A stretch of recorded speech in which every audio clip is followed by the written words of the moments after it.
In every age, a few rare souls pierce the veil of the ordinary. Mystics who glimpse the hidden architecture of reality. Channelers who lend their voice to intelligences not of this world. Witnesses who dare to bring these encounters into the light. This is their story, and a filmmaker's vision to unite them. To ask whether humanity stands at the threshold of a greater truth. In conversation, Dr. John Stone, a modern-day mystic, searching for the meaning beyond material existence. Carol Morgan, a channeler for an intelligence calling itself a blue avian, said to be an advanced species from higher dimensions, guiding us toward a better way of being. And Ron Meyer, the filmmaker, bearing witness to the extraordinary. Came crashing through like that at the horizon, and we were in different places. What follows is not scripted, not rehearsed. It is a dialogue unfolding at the edge of the possible. A moment where the boundaries of human and cosmic flesh and spirit collapse into one shared mystery.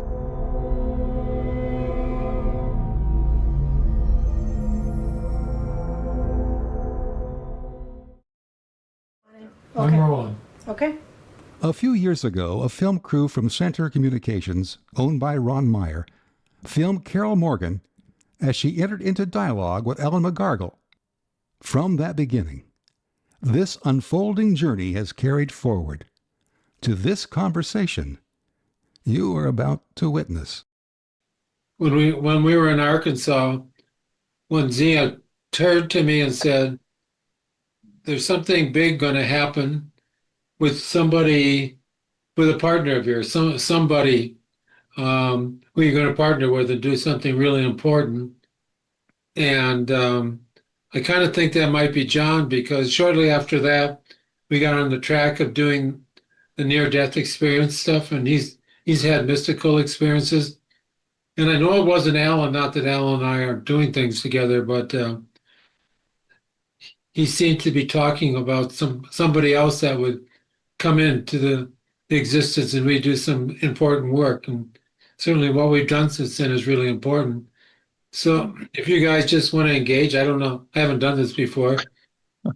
You and Carol can talk and I'll just listen. But if it comes time, I want to bring up the question about the communication from an alien being. I lived in Minnesota for 28 years. I'm Costa Rican.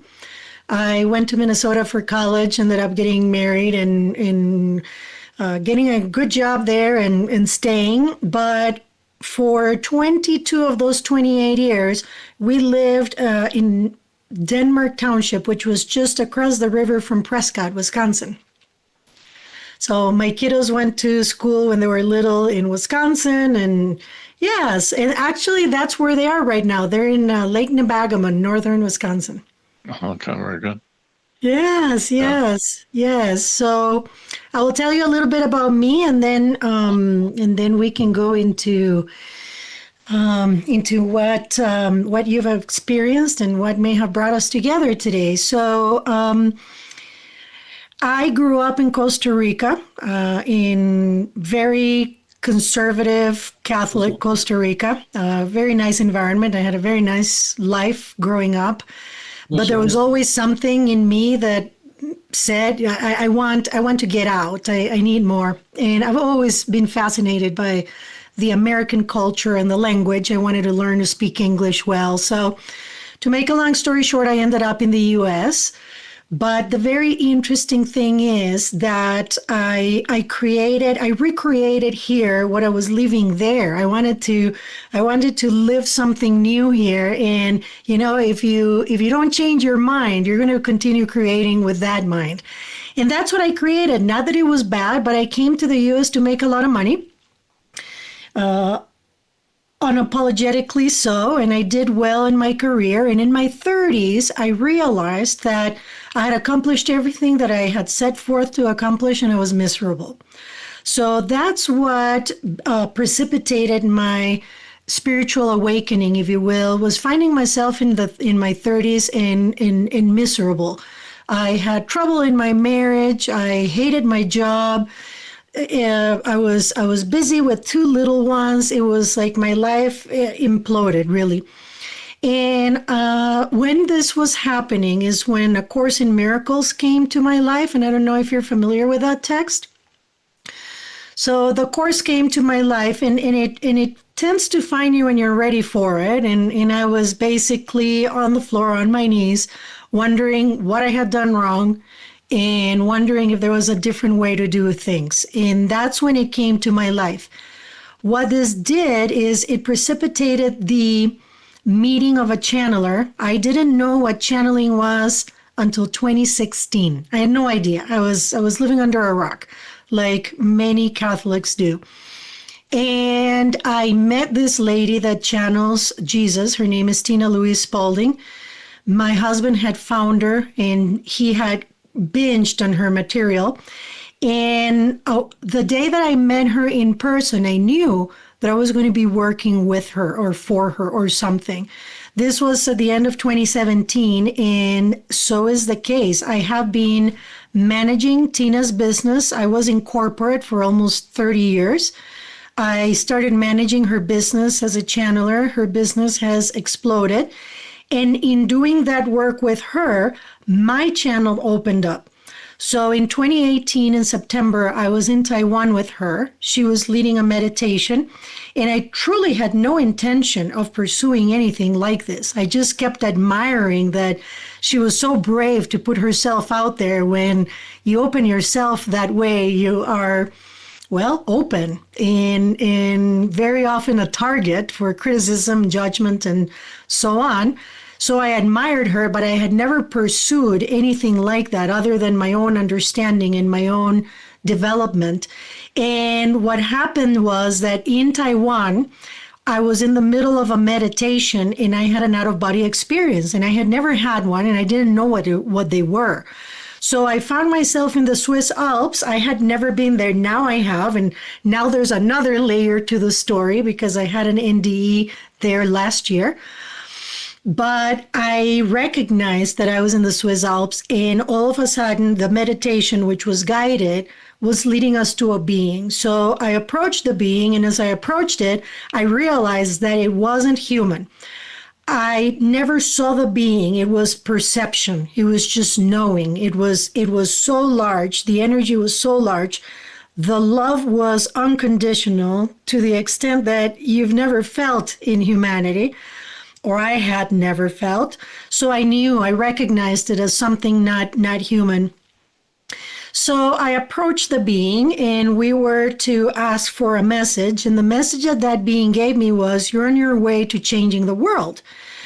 I didn't understand what that meant. I didn't figure it out until last year in the Alps again in September, August. But when I came out of that meditation, I started channel writing, and that's when everything broke open. So I wrote pages and pages and pages of channeled information. I had never channeled in that manner. I had tried, and some things would come here and there, but it just came. And in that channeling, they explained to me that they are blue avians. They are sixth density consciousness beings. Consciousness/beings, and their mission with humanity is to help us in our ascension journey. They don't concern themselves with, they say, the minutia of the human condition. They are not fortune tellers. They don't do that kind of stuff. What they do is they help us understand our mind, which is our creative center. That's where we are creating from. And they want us to understand our minds so that we are better equipped to align ourselves with love. That's what we're here for. It's exercise our free will and choose between love and not love. And anyway, that's a very high level summary of the amazingness that I have been experiencing since 2018. And last year, and I shared this with Ron, not knowing that he was doing work on NDEs. I don't know, maybe like a month or two ago, we connected. I had been feeling, I wonder how Ron is doing. And I sent him a message and I said, hey, how are you? And he didn't want to give me the standard answer via text. So he called me and he says, how have you been doing? And I said, well, I have been navigating something extraordinary that happened to me last August, and it left me pretty off. It's been a journey to reconcile what it is that I experienced, but I experienced what I now understand was an NDE. It was a dissolving of my body in becoming one. It was an experience of full bliss and unity, consciousness for 3 hours while I was laying on the spot where I had met Sina in an out-of-body experience years before. And when I came down, John, it was a bit of a rough reentry. I didn't remember why or when I chose to come back from that experience. I just know that I thought of my kids and boom, I was in my body. So there was this missing link for me. When did I make the decision of coming back from that? And there was a bit of a longing, because once I had experienced that, I couldn't find it here on earth.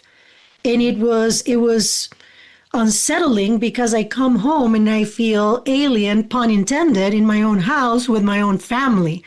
So anyway, it has been a journey of coming back, of remembering, and of radical acceptance of what is, and understanding that if I am here, there is a very good reason for it.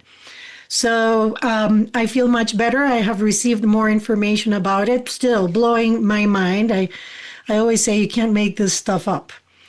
And anyway, I have transformed my life through this, John. I had a successful career, as I mentioned, in corporate. And I decided after almost 30 years in corporate to get out of it in 2021 and do this full time. So that's what I do. I help people in many ways. I mentor, I channel privately, I run workshops, I run retreats all over the world, and also I manage or lead a community of over 1,500 members worldwide. So through what? Worldwide. Worldwide, oh. Yeah, so it's a platform similar to Facebook, but nicer. It's called Mighty Networks.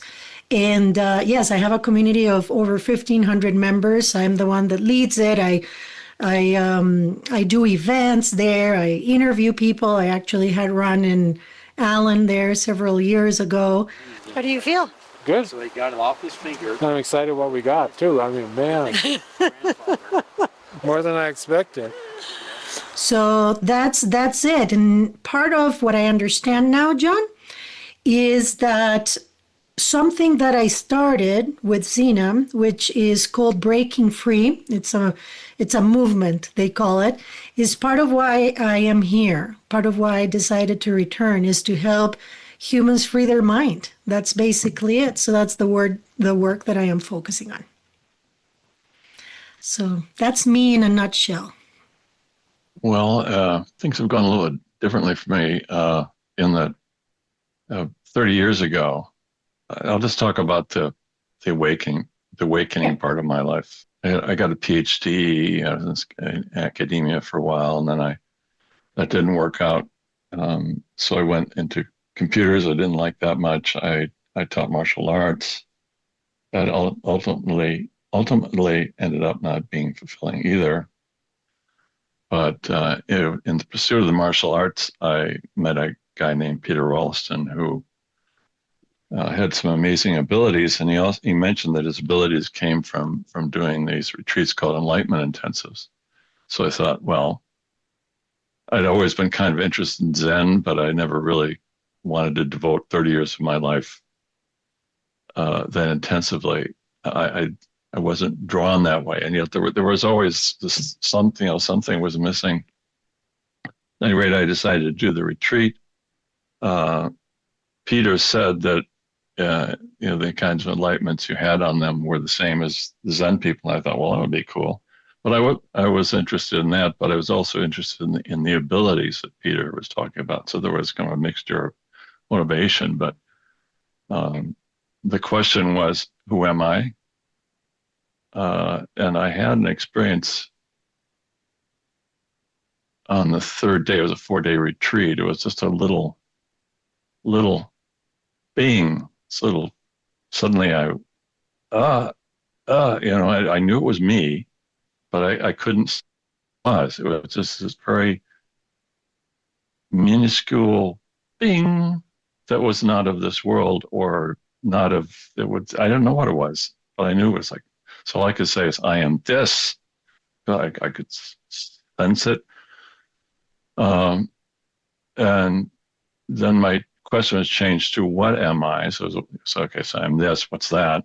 What is this?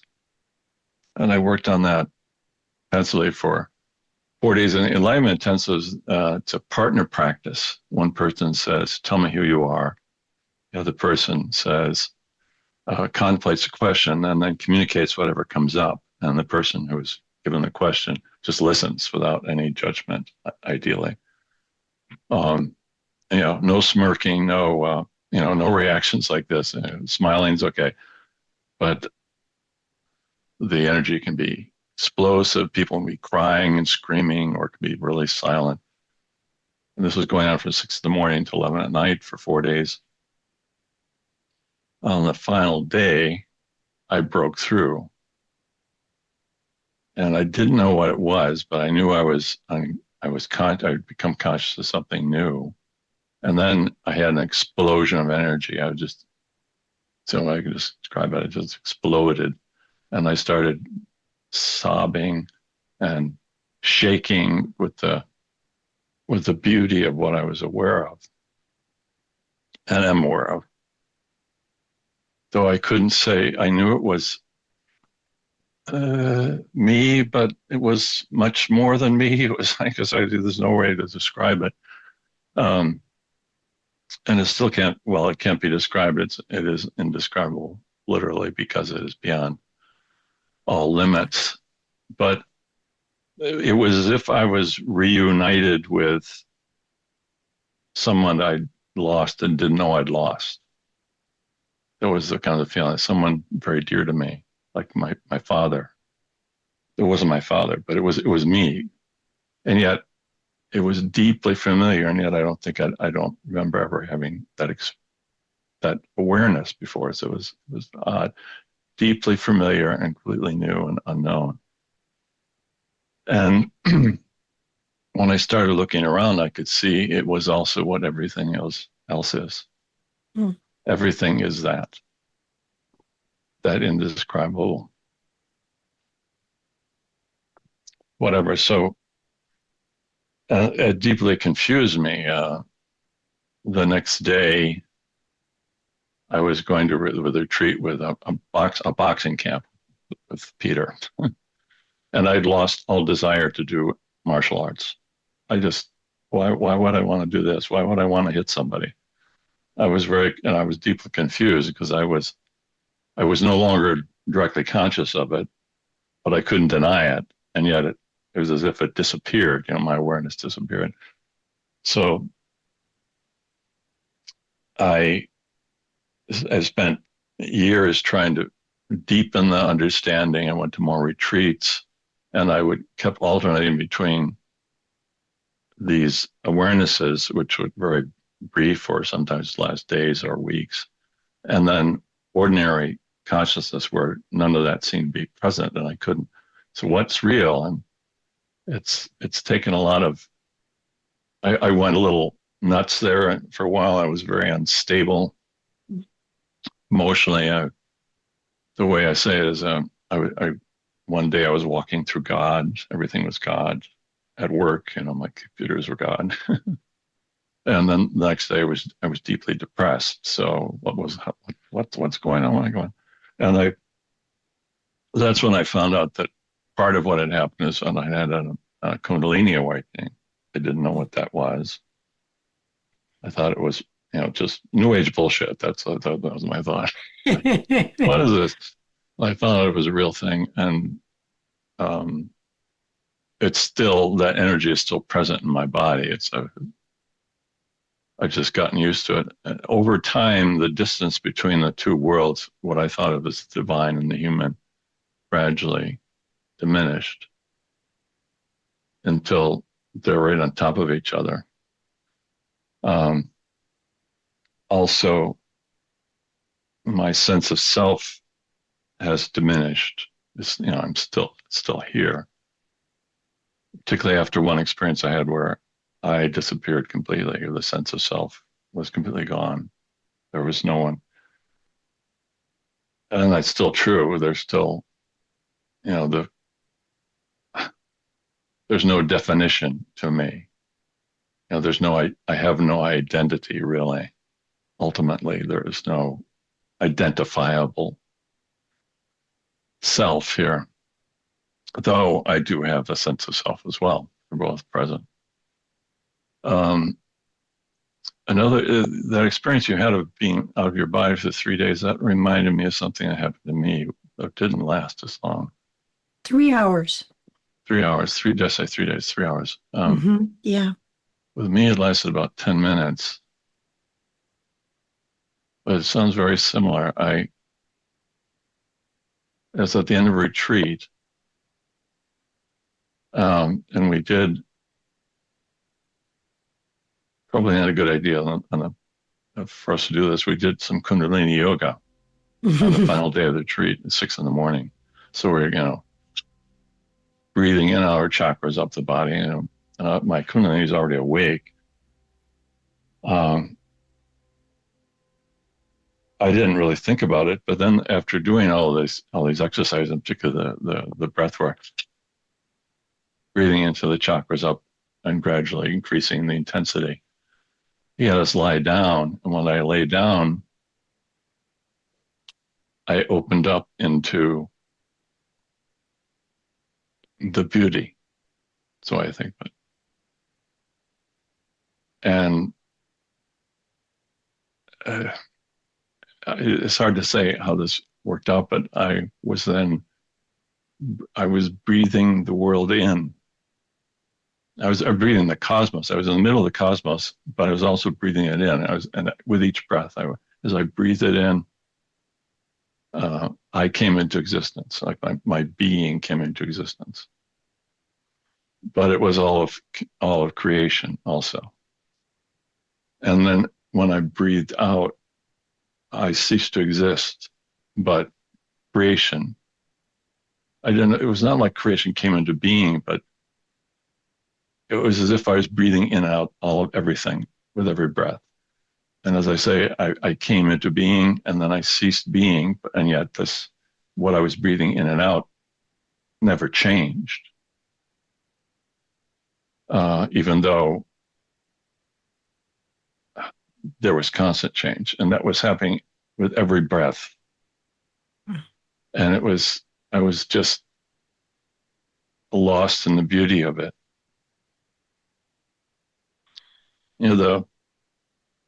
That which I was breathing in and that which I was breathing out is so beautiful, and was so beautiful. And I was totally lost in it, though there was still some sense of a being coming into being and going out of existence. And after about 10 minutes, it wasn't that long, the retreat leader came. I didn't hear anything. I didn't know what was going on around me, but I could hear his voice saying, "What's going on with you, John?" And I opened my eyes and I realized I could hardly speak. I could speak a little bit, and I couldn't move. I was completely lost. I was gone. But whether or not I was out with my body, I don't know, because it was still sort of anchored in this existence. But I knew I had to leave. The retreat was ending and I had to get off the island we were on and go home. So I said to him, bring me back. And he helped me come back. Wow. And otherwise, I don't know how long I would have been. And I didn't want to leave, Mm-hmm. that I did not want to leave that. And I still haven't fully integrated that. And that was quite a while ago, because it's, bits and pieces come, bits and pieces. It is what everything is, but what that is, I can't say. But the coming in and going out as if everything is constantly being destroyed and created constantly over and over again, like the breath of Brahma. I've read. It's a description of like God breathing. And I've had a number of other experiences, experiences of universal unconditional love and sorts of things like this. So, and now that I'm retired, I spend a lot of my time sort of just opening up to that.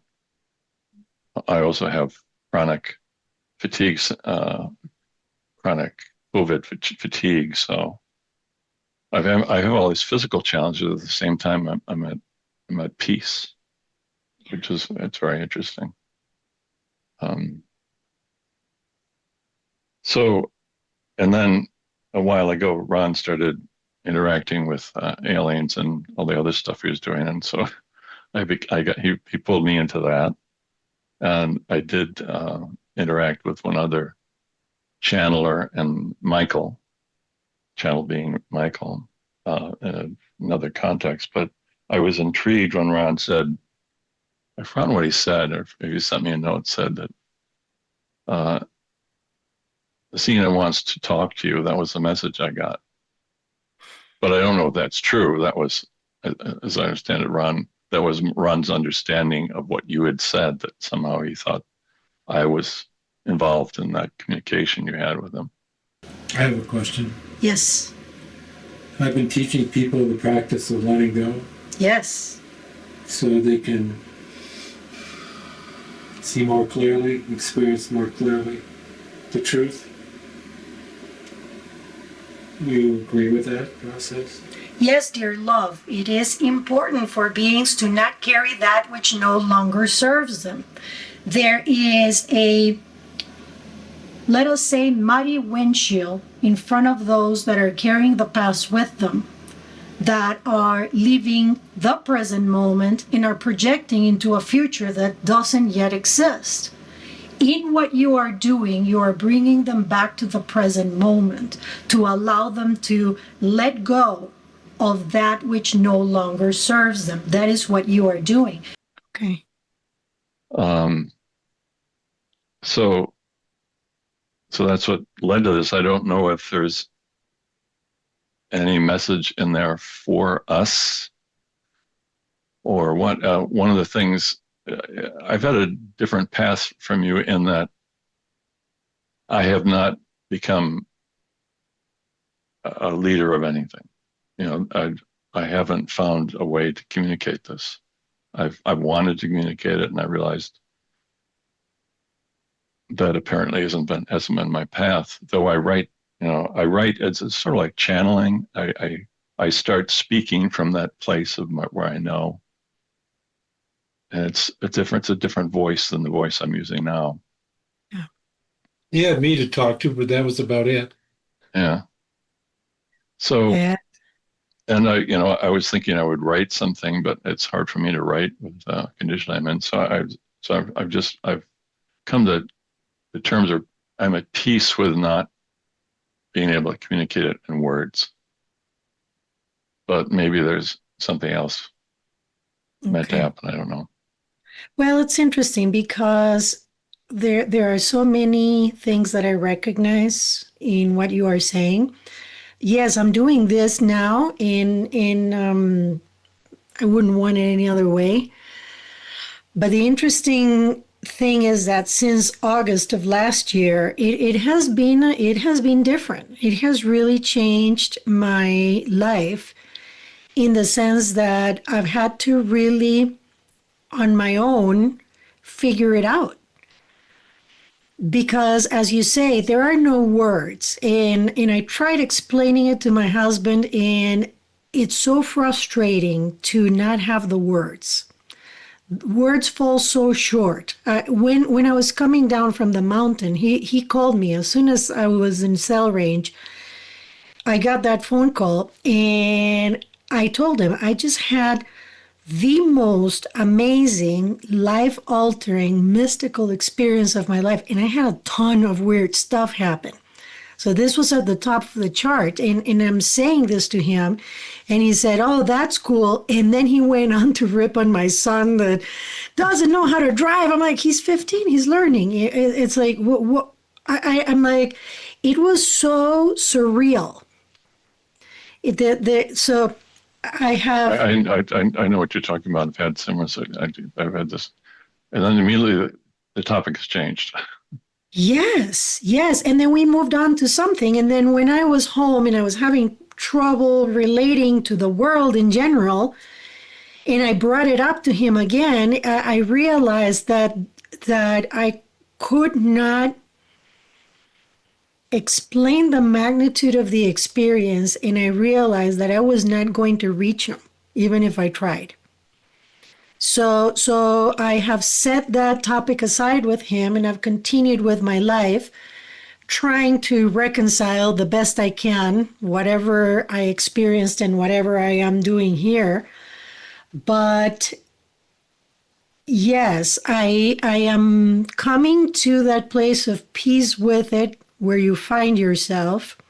But it's taken me months. Here we are, July, it's almost a year later. And it's not something that I share often. I don't know what moved me to share it with Ron. Well, obviously, it was meant to be. When he said, "Yeah, it's been a strange year," I said, "Well, let me tell you about strange years." And then we started talking about it, but I can relate. In with me, what brought me back from a physical perspective, you had somebody that brought you back. From a physical perspective, what brought me back was the sun, because I was up there, several thousand feet up in the sun, laying in the field, and I started feeling my face just burning. And I was starting to feel that physical sensation because there was like no attachment to the body at that point. And then the thought of my children brought me back to my body, but it was jarring. It wasn't a sweet, smooth reentry. No, it was like boom. And yes, I have been trying to make sense of it since, and I have gotten bits and pieces, but yes, I don't know that I am at the level of peace with it that you are, but I am definitely striving to get there. Yeah, I mean, the hardest thing is almost all of my other experiences have been in this body. I've been conscious. The world has changed. Everything changes, but the body has still been there. Even when I disappeared, the body was still there. Yeah. And this is the one experience where there was no body. There was nobody, and Nobody. no body. There was Mhm. just this awesome. I don't know what it is. So I couldn't. How do I bring that into the world? How does that fit in with? Is it going? Is that is it going on now? I mean, so that was very, very confusing. And it's just, as I say, like I started contemplating. I realized I was in touch with that which creates everything. It was being at the source of all creativity. And one's one way of thinking about it, because I was another way of thinking about it. It's not so much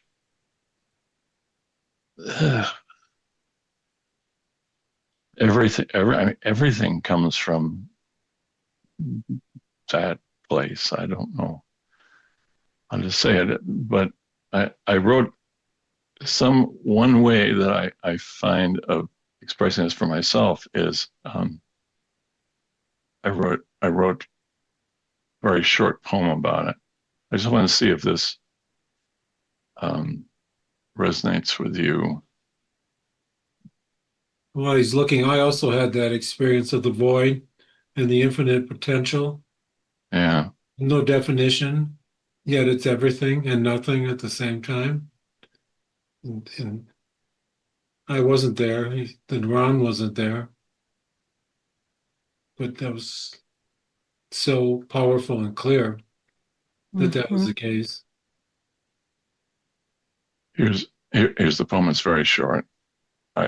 This is just 2 breaths. This went on for, every single breath. How many times do you breathe in a minute? So this is every single breath. With each breath I come into being, I inhale your infinite beauty and become me. I breathe in the stars, the vastness of space, all of time, your impossible gift of form and existence. With each breath I cease to be, out of me flow, never having changed, the sea of being, the majesty of time, your impossible gift of form and existence. Wow. Mm, yes. Wow. Holy cow. Mm, Yeah, so yes. so Yes. that was written in that other voice. Wow. That's pretty amazing. Thank you for sharing. You're welcome. Yeah, that's it. That's exactly right. And it touches me that you heard it. Mm-hmm, mm-hmm. Yes. Yes, I feel you. I feel it. What a ride, huh? What a ride. I just I just feel moved to read one more. Yes, please do. So there are 2 versions of this, and they both have they it's about the same thing really, but this one was I became conscious of something within me, and I was about to communicate it to my partner, and just as I became conscious of it, and it was like this, everything distilled into one little drop. Like it was me, but it was everything. That's the way it. So that's what I call it, the drop. I'll read 2 versions. They both. One is a little shorter poem, and the other is a little. Anyway, I'll read it. I have discovered something within me. It is the purest of liquids, the tiniest of drops. Without it, I do not exist. If you stop, you will find it too. Its taste fills your being. It is the most precious thing there is, making all things possible. Radiant, self-knowing, dimensionless, all space and time flow from it. And this is a longer one. There's one, the ending of it is kind of says it all, but it's the same thing, but a little bit run out. There is something unknown within me. Let me show it to you. Ah, it is the tiniest of drops, but how precious it is if it makes me possible. It is what makes me possible. It makes my thoughts possible, my emotions, my body, my awareness, my life. It is the most personal thing there is. Without it, I die. Without it, there is no me. Can you see it? Here I am. Can you hear it? It is speaking now. You too know it as your very self. You too flow from it. You too. And you too are all things, all worlds, all possibilities, all of time and space. It is the limitless well from which everything flows, from which everything is given profligately without any reason at all. All perceptions, all dimensions, all space and time spring from it. All beings, all breath, all movement, all stillness. So, Wow. also Wow. saying the same thing, really. Oh my goodness. That is pretty awesome. That is pretty awesome. Pretty amazing. Thank you for sharing. Thank you for listening. That's it. That's exactly it. Hmm. Hmm. I'll share with you that one of the amazing things that has happened since the channeling, since the connecting in Taiwan, is the channeling of art. And this art really is, it's not just art, they're called energy attunements. And they work at a cellular level, so you don't need to understand them, and you don't even need to give permission for anything to happen, because they are not an upgrade. They are simply an attunement where they clear the way for you. So anyway, after the first Kundalini experience that I had, I was actually in a retreat in Crete, and the roof or the ceiling of the place where I was disappeared. And I have my eyes wide open. This is not me in meditation. This is like I am awake, and the ceiling disappears and everything becomes the universe, if you will. I started seeing all these elements coming together, and now I understand that what I was seeing is the fabric of time-space, which is geometric in nature. And all these patterns come together, all these elements come together, and that's what I started tuning into. So actually, I have this big one back here behind me. I'll show you, but this one is called the Holder of Truth. I've transmitted over 80 of them. I've seen some of them. They're quite wonderful. This is the one from Crete. And the Holder of Truth basically she is holding her truth by being herself. So anyway, I wanted to share that with you, because what Zena is telling me about you right now is that you are channeling. Channeling doesn't necessarily have to take a form of spoken language like we are using right now. It can be nonverbal communication. It can be a knowing. It can be written. It can be art. It can be music. We are simply, and the word simply is not to diminish it, but to exemplify the ease with which we do it. We are simply tapping into God, an infinite body of knowledge that always has been and always is. And we are not really generating any thoughts. Our brain is not a generator, it's a trance receiver. And with this tapping into, what we're doing is channeling information. And channeling simply means directing. And we're just directing energy at a more conscious level than we normally do. But we're always channeling. And what Zena wants you to know at this time is that you are indeed channeling. You have, through your practice, your spiritual practice, you have increased your frequency to a point where you are tuning into a different channel. And you are bringing information through, as well as energy. Information is energy. And in bringing it through, in just allowing, you don't need to worry about what form it's going to take or what you're going to do with it. It is going to continue to evolve if you simply allow it. And you are not getting in the way of it. You are at peace with it, but he wants you to understand that there's more to it than what is seemingly in front of you. So it is an honor, they're saying, and I'm happy to fully channel. I'm channeling, but I'm happy to get out of the way in a little bit, but it's coming, so I don't want to lose it. And they're saying that it is an honor to witness your surrender, because that's what you have been doing.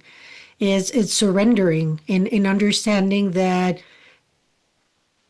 our minds, our human minds, as limited as they are, we don't know what anything is for. But you have been allowing for that mind to be set aside so that you may learn, so that you may try to touch the tip of that iceberg that is fully who you are. But they are very excited. They're very excited for this meeting. They're very honored to be here and to have this opportunity. So yes, we can channel and see what happens, what comes out. But that would be lovely. I've often thought that it is another voice. mm-hmm. It's as if I don't do it. There's no will behind it, but for whatever reason, I'll turn my mind to something, or I'll turn my head and I'll notice something new, and then I'll just know something. I don't know how I know it. Yes. And then I'll write it. I'll start writing, and and if I'm able to write from the knowing, it comes out like the stuff I wrote to you. So in the beginning, I would write about it, but then I realized I had to write from it. Yes. I had to take that voice on it and let it speak. That's the way it is, rather than not even owning the. It's not like, I don't know. It's hard to talk about. It's not this voice, this ordinary human voice. And yet I don't usually speak from it. I write from it. Mm-hmm. I did speak from it once at a retreat, and I realized, I am. Yeah. So as soon as I start to open up to it, it's right there. Yeah. I am. I mean, the words that came to my mind that I couldn't. I am without beginning and without end. Mm-hmm. Words that came, Yeah. and there's more, but. Mm-hmm. Wow, how amazing. How amazing. Thank you so much for sharing. Oh, thank you for sharing and listening. Mm-hmm. So, it'd be nice to talk to Zena. Yes. Julie. So, John, Yes. how I do this, once it starts flowing, I usually, when I'm in Zoom and I'm driving, I'm not driving, Ron is driving today, but what I usually do is I mute everybody so that there is no interruption to the flow of information. I get out of the way and it just flows. There's never a shortage for words and energy and love, really. So I'll do that. But in addition to that, I want to ask you, do you have any questions for Zena before I bring them in? Remember, I have one. Yes, we'll come back to yours for sure. All right. Good. Yes, I want you to have your own answer. Okay, that'd be great. Yes. Something happened that seems really pivotal that I can ask this right now that happened in the last 2 weekends. Awesome. Awesome. Okay. No problem. What's odd? The question came up is, what is this voice? Okay.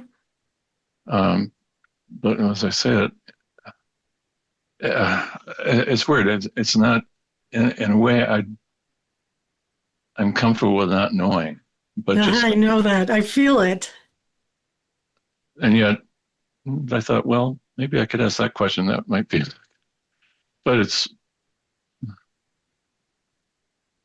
tell me. Well, maybe tell me about the voice. Maybe not tell me who it is or what it is. But tell me about the voice. For me, I'll just say for me, as I said, it's I speak from where the knowing. Yes. Yes. So That's a it great doesn't. question. But just tell me about the voice. That Okay. voice that I Okay. speak with. Okay. Sounds good. So we'll see what Zena has to say. My name is Zena. My name is Zena Allen indeed, and what a joy. These communions are a true joy. When humans open themselves up, when they stop guarding themselves, when they stop defending or protecting themselves, that is when magic happens. And we use the word magic simply because it is one that you know. We don't use it from the sense of, ooh, this twinkly, glittery thing happening. No, it's where the beauty is allowed. That is what we mean.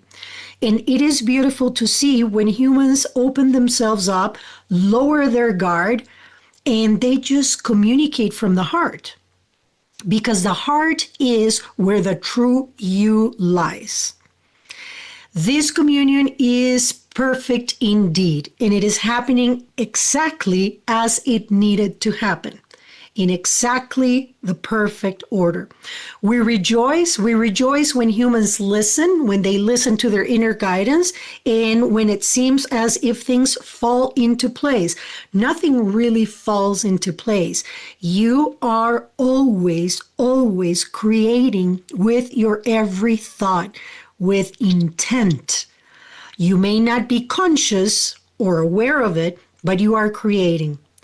But when humans take a pause and they have these communions with the intent of opening up your understanding to the nature of conscious and reality, which is such a difficult concept for you to grasp, well, it creates openings. And that is what we find in here today. It's an opening. My name is Zena. I am not Zena. I am consciousness. We use a name because humans like labels. They like to think they are in control of their understanding of what it is that they are communicating with or what it is that they are doing. But there is no limit to consciousness, so to put a name on it, it is futile. And this is what you are feeling. To put a name to the limitless, the infinite, it is really not doing it any favors. Your knowing right now is what was creating the hesitation of, do I really want to put a name to all that is? And all that is not a name. It's an attempt to describe the undescribable. And that is that voice that you are sensing, that you are knowing, that you are hearing, that you are feeling. That is all there is. All that is. As our dear one was saying for us just now, humans are always channeling.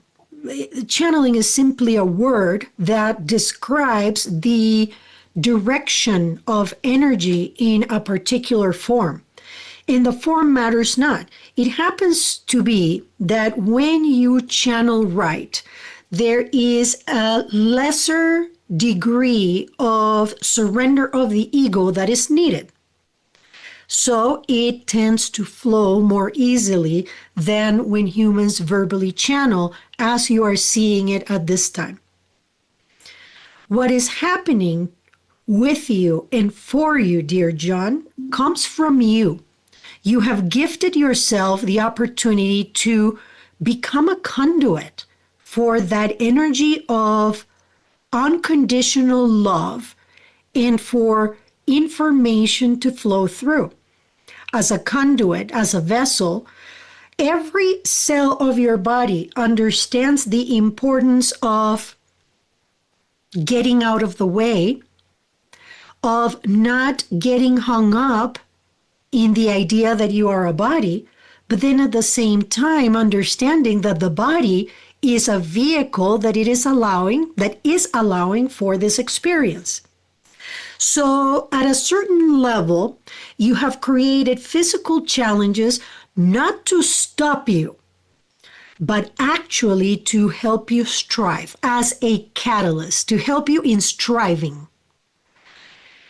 Catalysts, dear John, are what helps the human experience evolve, because otherwise humans would just lie in their couches eating potato chips all day long. But as soon as there is a catalyst, there is growth. And a catalyst brings about the opportunity to choose. Well, that's what this realm of the third density is for. It's for you to exercise your free will. And the choice is between love or not love.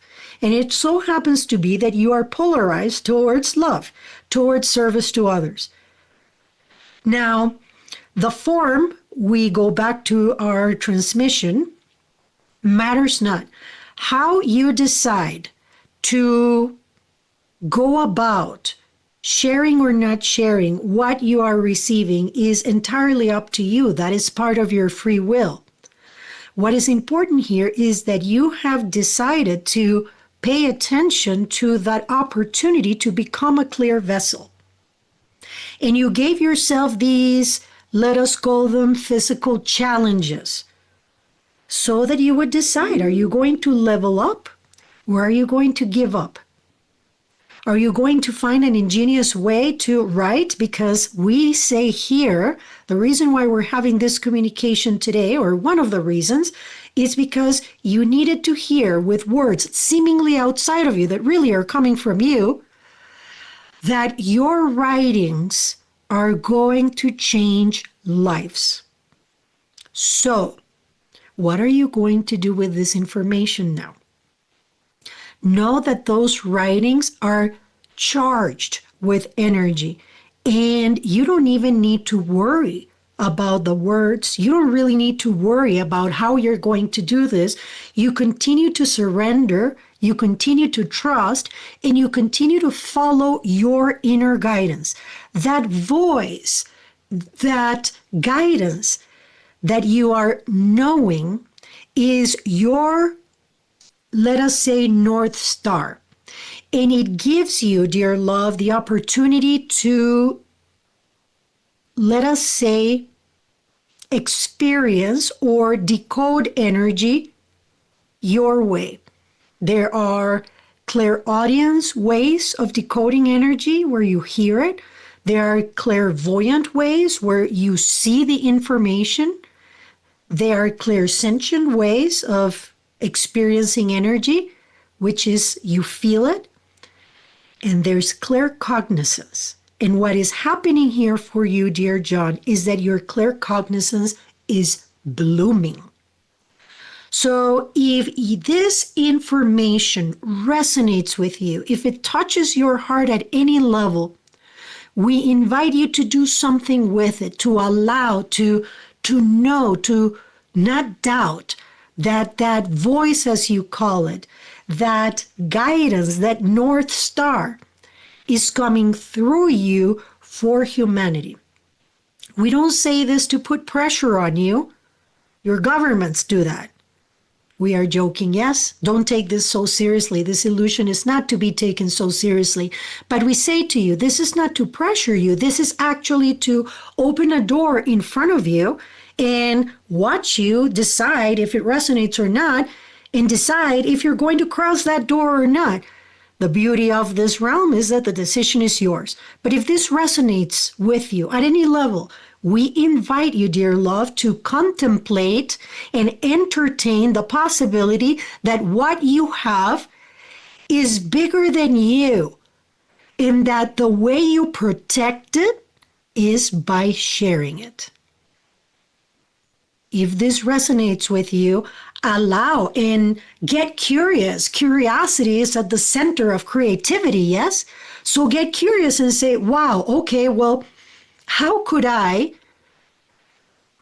share this? How could I put it out in the world? And what role can this play in the evolution of humanity?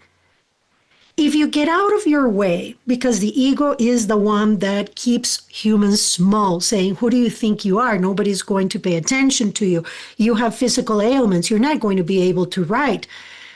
Blah, blah, blah. The ego gets in the way. But if you are able to silence that ego and set it aside and simply allow and follow your guidance and act on it, you will effect change in the world in the way that your soul deeply desires. Change in the world doesn't necessarily have to look like you being the president of a prominent country or some sort of political activist or whatnot. By changing your mind, dear John, you can change the world, because you is all there is. Bodies of other selves that you see around you are simply you having a different and valuable and valid experience, but they are you. So if you take out of your mind that things need to be a certain way or that you have some limitations and therefore you can't change the world, we say that will propel you to the next level of your evolution. And we will tell you there is quite more for you to be experienced in this realm. So it would behoove you to get rid of those ideas that you have that subscribe you to the aging program of humanity. The aging program that says that because you have reached a certain age, the body needs to have certain deterioration so that you exit the realm. That is nonsense. You can continue with vitality. With your mind, you can transcend the body. And yet, you can, and if you want, you will effect change in the world in this lifetime. You don't need to subscribe to that aging program. In fact, having had the multiple experiences that you have had, you understand that the body as a vehicle can be left at any time. So there does not need to be a deterioration of it for you in order to be able to exit this realm when your soul desires it. So knowing that, why not focus your mind on vitality and on creative expression, on unleashing this gift that you have unraveled, because you have, in finding your deepest soul how to share it so that you may protect it. That is it. So that voice that you hear, your internal guidance, that is an unimpeded you, let's call it. An unedited you, a wise you that is in a state of allowing and of surrendering. And that is all-knowing, because so are you. You are simply connecting to that aspect of you that still remembers. To be here, seemingly in a body, you go through the veil of forgetting. That simply is so that you can have the experience that you are having as all that is in seemingly a body. Because if you would remember that you are limitless, if you would remember that you are infinite, then you wouldn't be having this seeming experience that is so valuable. So that is the unimpeded you. That is the higher you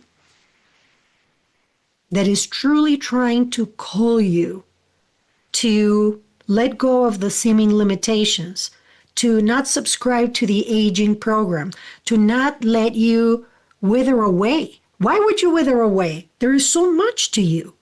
There is so much value to your experience. There is so much value to what you have lived. There is so much wisdom because you have taken action. So why waste that? Why not share that? And again, the decision is yours. We do not infringe upon your free will. We simply encourage you. We simply root for you because we understand how difficult this realm can be. We understand how lonely it can feel when you do not have the words to describe what it is that you have experienced, when you think that others are going to think that you are crazy, when you fear the judgment, when you fear the harsh words or the harsh actions. We understand how difficult and how lonely it can feel. But here we are today to tell you, dear John, that you cannot be alone, that you are not alone, that you are loved and supported beyond what words in your human languages can describe. So, are you ready? And are you willing to set fear aside and to just unleash that momentum? It is a gift from you, to humanity. It is a gift, and there is no better time than now. Yes, we will come back to dear Ron, but we want to say to him that this is the person, the being that we were talking about when we had our encounter in the land that you called Arkansas. This is the being. And it is beautiful to see how plans that you make before an incarnation are effortlessly executed. Here, the three of you are. So, yes, this is the being. Yes, there is more for the two of you to accomplish if you so give yourselves the opportunity, because the choice is always yours. The two of you together have a lot of value to bring to the world, again, with the synergy, let's say, of your experiences, of the knowledge, and more than knowledge, wisdom, which is knowledge put into action. You each have your sets of skills that coming together can bring lots and lots of value to the world. So, to the two of you, are you ready? And you may say, well, what does it look like? And we answer, it does not matter. It does not matter. Do not get hung up on form. Form is nothing. It is the essence. It is the intent. It is the energy behind your actions that truly matters. In fact, it's not even the product. It is the seeking. And each additional seeking of the love and the light of the one infinite creator exponentially magnifies the potential benefits and products that you can bring to the world. We will open ourselves up for further questions. We love you.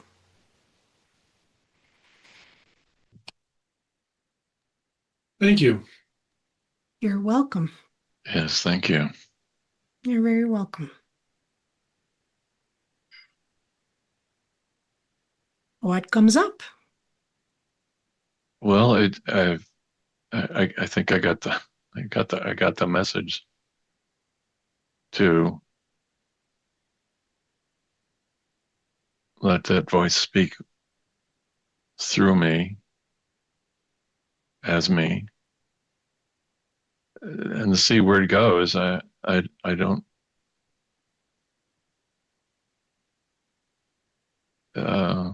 Interesting what Zena said about these illnesses. Something that I've often wondered about. That why am I getting ill at the time when I want to write this book?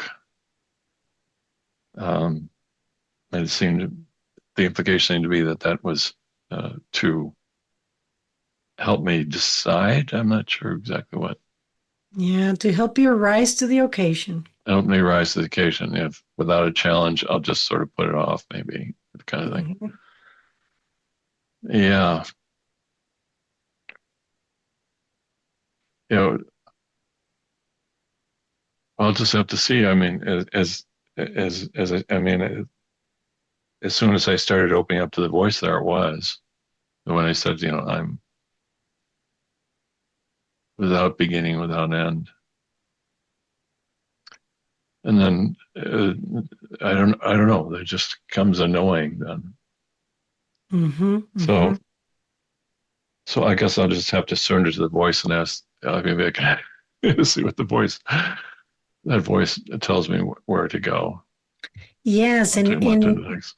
and basically, as they said, it's a continuation of what you have been doing, which is surrendering.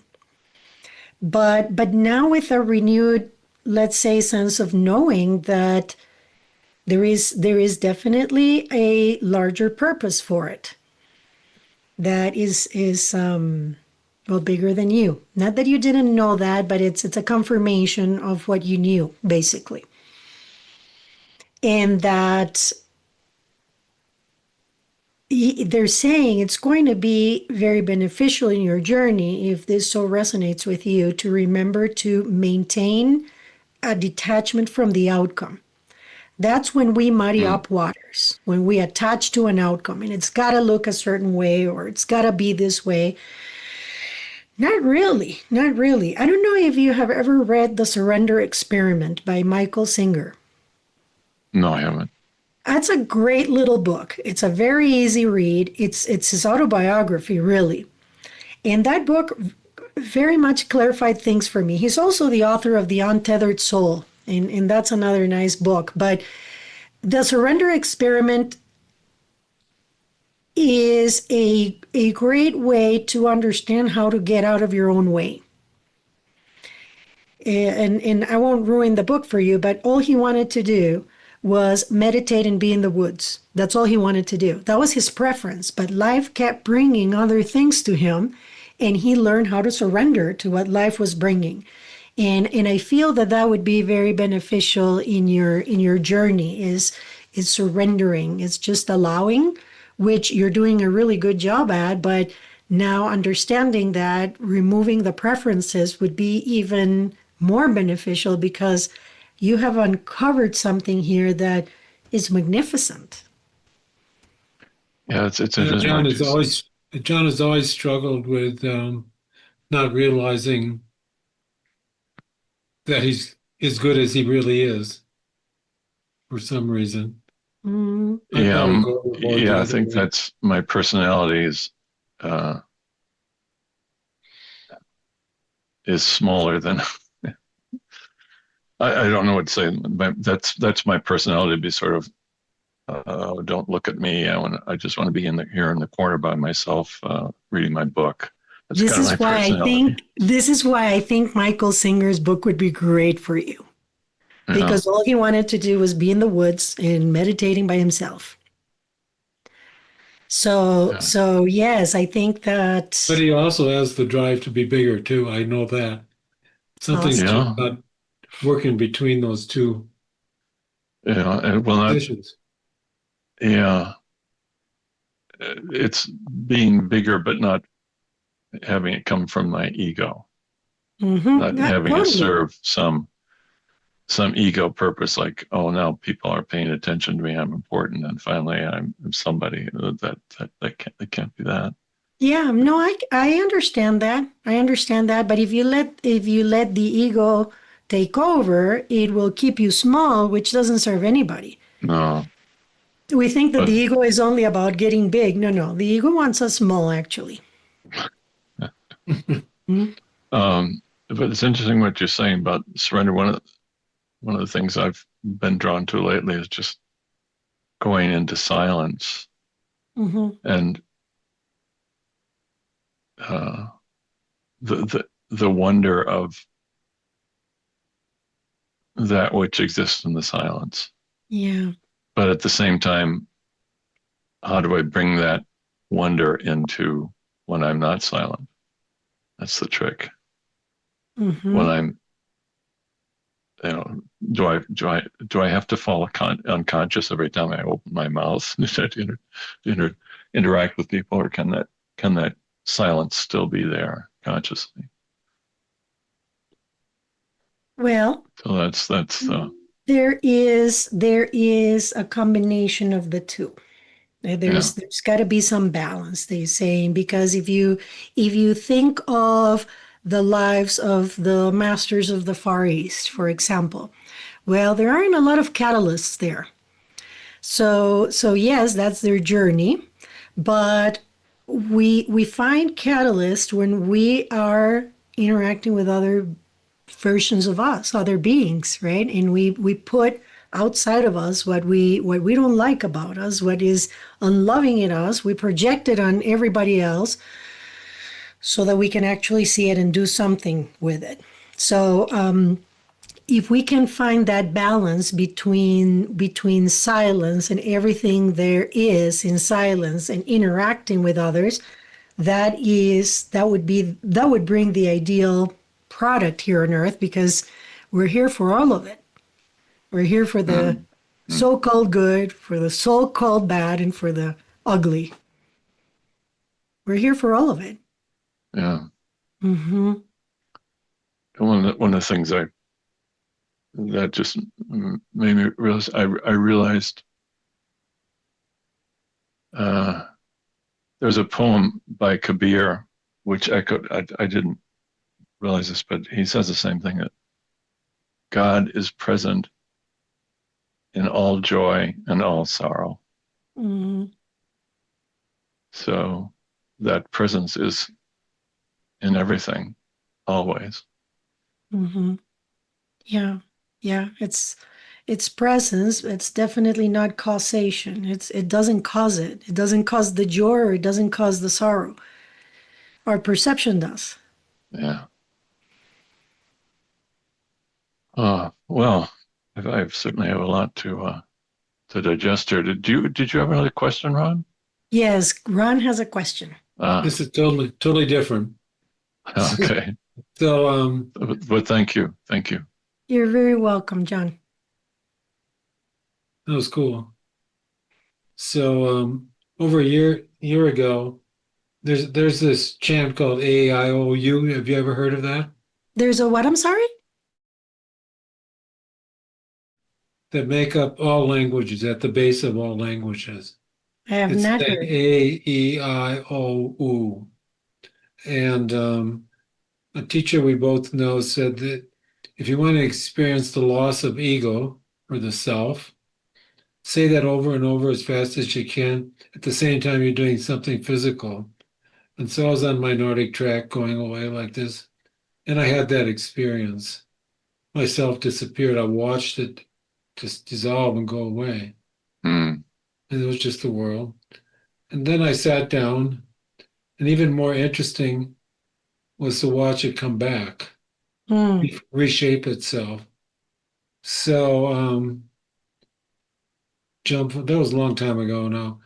But I thought I've been, as I start doing these filming investigations, like of Bigfoot and other paranormal phenomena, we were in Oklahoma, and we were sitting around a fire ring. It was spring, and so it was wet, but we did a meditation, a mindfulness meditation. I said, let's all do the chant together. And it goes A-I-O-U, A-I-O-U, until kind of exhaustion. And then as we were getting up to move away from the fire ring, we were, I would say the trees were 2.5 stories high, and they were deciduous. So while something came crashing through them, running horizontal to the ground, and then shot down right in front. You met Alan, right? About Yes. 5 feet in front of him was a huge thump. My cameraman heard the thump, thought it was me falling down because I'm the old guy. And we looked for what it was, and it was nothing. So, in some sense, that chant may have triggered this experience, which is impossible. But over the last 2 weekends, up in Colorado, Alan was taking some people on a kind of investigation, and they heard something in the woods, off in the distance. And Alan turned to this guy we call Big. What did you hear? And what he heard was A-I-O-U coming out of nowhere. Hmm. The chant itself was repeated. And then last weekend, it was repeated again, and we recorded it. And we asked ChatGPT, how would you break this down? And it broke it down as AIOU.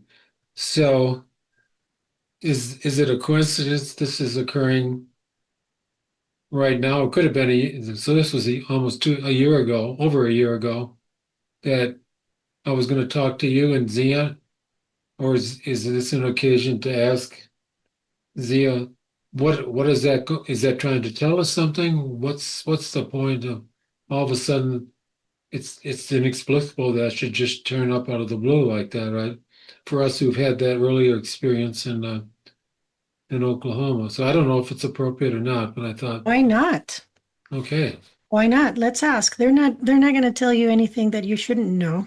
So let's see what they have to say about it. So did you hear it, or so I'd have to do it again? Probably not. No, we're good. Okay. My name is Zena. My name is Zena Allen indeed. We would like to redirect you to the concept of synchronicity. That is what is happening. These synchronicities are your clues that you leave yourself. They are your breadcrumbs so that you pay attention, because humans are living the majority of their lives unconscious. And what you're doing unconsciously, you are doing automatically. And what you're doing automatically is still creative. So you are creating a mixed bag of goods when you are not conscious. So these synchronicities, dear Ron, that you have given yourself throughout your life are there for your remembering, for you to pause and stop being unconscious and say, this is interesting. What if? And that what if opens up a myriad of possibilities. And guess what? The more adept you become at noticing such synchronicities, the more you're going to create of them. It's a cycle. The more you create of them, the more you notice them. And then, as a byproduct, the more fun you have in this reality at understanding that you are the creator. They are not coming from outside of you. You are not a bystander in a objective reality. You are the creator of a subjective reality. And it is subject to your perception. It is subject to what it is that you need to create for your own evolution. So, going back to your inquiry, these are not coincidences. They are synchronicities that you have strategically placed so that you paid attention. Now, why a year later? Because time is not linear, dear Ron. When you open up a portal with your intention, with your attention, with your actions, with your altering of your state of mind or of consciousness, what you do is that you create a feedback loop. So time, not being linear, if you think about it, is only consistent of present moment over present moment over present moment, and it becomes like a cluster if you think about it. So in that cluster, there is only now. There is no past or future. There is no space for past or future. There is only at any given time the present moment. So you may think that it happened a year ago because you experienced time in a linear fashion here so that you can evolve and you can play your human shenanigans and whatnot. But it is all now. So in that loop, what you did is you created that portal with your intention, with your state of mind, your state of consciousness, and it is coming back to you. There's no beginning or no end. Our dear John already established that very correctly so. So it came back. What did that do? That got your attention. And when humans pay attention, beautiful things happen. Because then you create consciously, you start creating consciously, you start owning what it is that you are thinking rather than just, putting energy out there haphazardly and creating a mixed bag of goods. You are creating consciously. This is what is happening here. You are becoming aware of the creator that you are, and you are consciously starting to harness that power. And you are having this, let us say, collaboration with dear Alan, because he is also on that path. The two of you have come together beautifully in this labor of love, as we have already called it, because trying to bring understanding to humanity of the amazing nature of human consciousness is a labor of love. So the two of you are a vibrational match for this, and this is why you two were there at the same time. This is why you two are co-creators. When a human being has a mystical experience of sorts on their own, so to speak, they have a harder time believing it. The ego comes in and tries to rationalize things that were experienced that were not explainable by human means, and it distracts you. In fact, it derails you. But when there is more than one human being that concurrently experiences the product of their co-creation, there is less room for the ego to come in and throw a wrench in your creation. And that's what the two of you, our dear Alan and you, are doing. You are co-creating together. And what is happening? That the two of you are seeing it, are documenting it, are reveling in it. You are excited about it, and you are creating momentum from it. So what was that exactly? Does it matter? What that was again a breadcrumb from you. It is something that catches your attention so that you pause and you entertain. That's what this is for. Pausing and entertaining what it is that you can create when you are conscious. So to you we say, why not? Why not continue? Why not? The chant that you mentioned is one of many ways to connect, to go home. You haven't left, but you understand that idea of going home.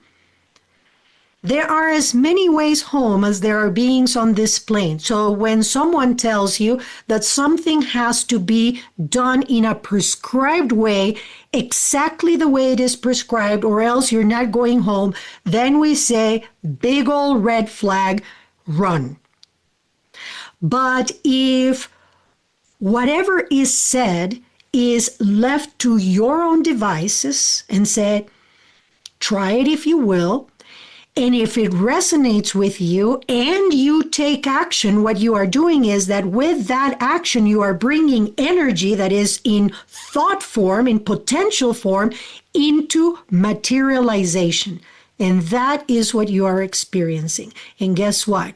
There is more for you in store from where that came. My name is Zena Allen, and we will speak again.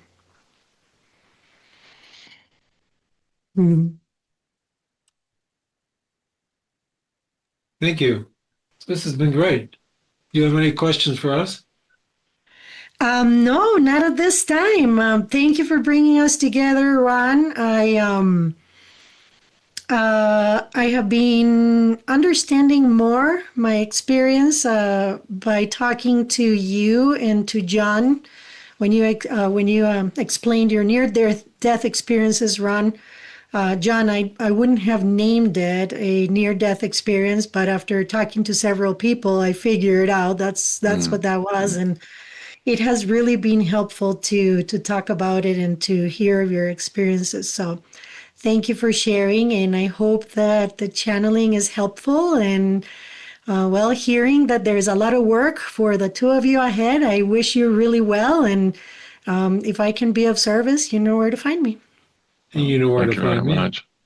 Yes, yes, I know how to drive to your place. All Yeah. right. Take Yes, care. thank you guys. Have a wonderful Lots of love. afternoon. Yeah, thank you. Lots of Bye-bye. love. Bye bye. Bye bye.